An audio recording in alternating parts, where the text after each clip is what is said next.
Well, every Thursday morning, the Speaker of the House has a news conference in Washington. This one drew a little more attention than normal. That's why you heard Speaker Paul Ryan start out with efforts the House is making to try to pass opioid addiction and treatment bills, that kind of thing. He wanted to emphasize the work that the House has been doing before addressing the elephant in the room, which was his meeting this morning with presumptive GOP nominee Donald Trump.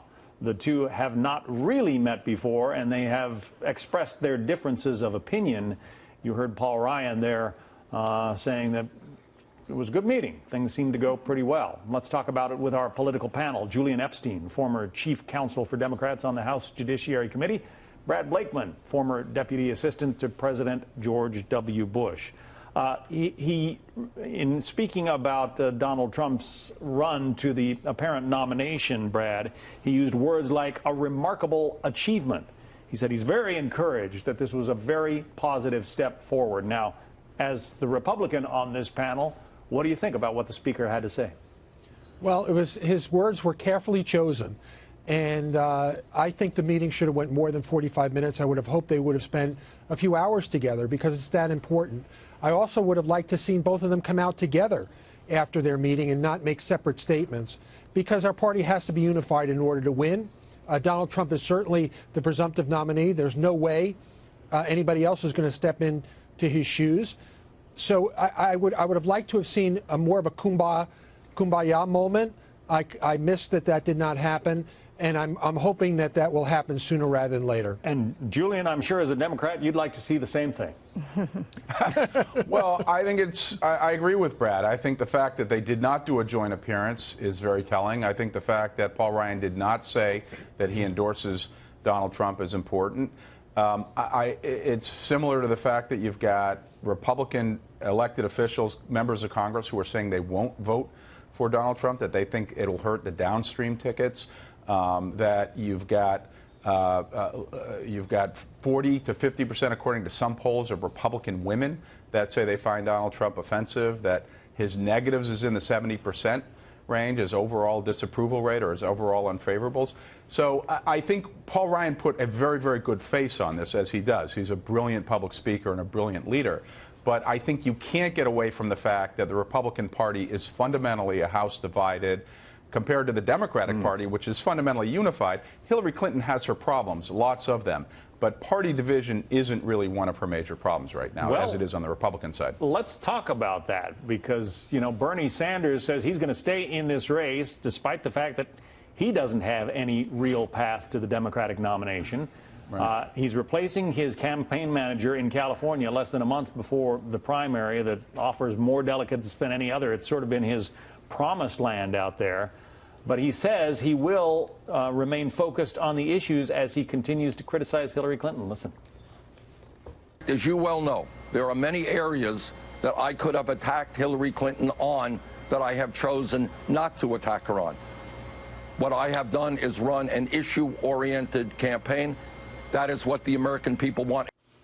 That was Bernie Sanders talking with MSNBC's Andrea Mitchell.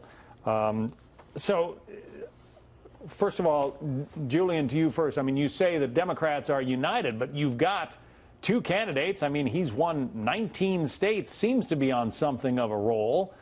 And just as there are some Republicans who say they could never vote for Donald Trump, there are some Democrats who say they could never vote for Hillary Clinton.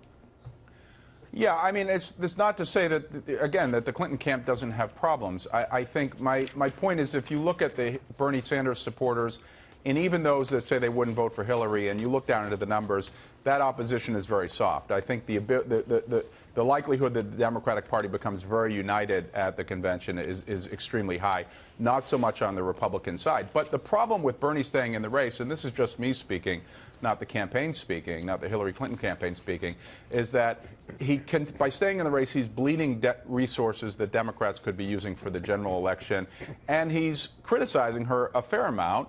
Hillary Clinton's negatives are probably in the 50s. Donald Trump's, of course, in the 70s. But this is problematic for Hillary the longer he stays in. That said, the Clinton camp doesn't want to offend Bernie supporters by asking him to get out.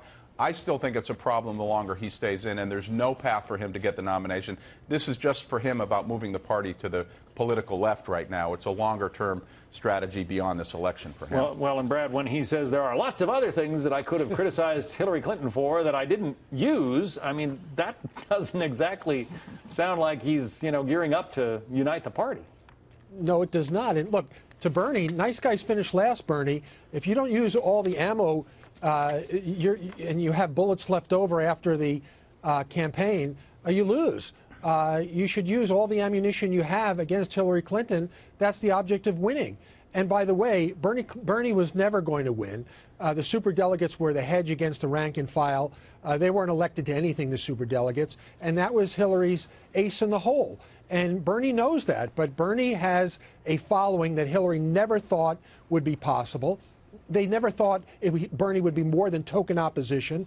So Bernie has every right to go to the convention. And I would suspect, Julian, that you're going to have an awful time once those superdelegates come over to Hillary, taking it away from Bernie, because if you didn't have them, maybe you guys would have had the contested convention. And by the way, the most important caucus has yet to be had, and that's the FBI caucus. And if she wins that, she's gone.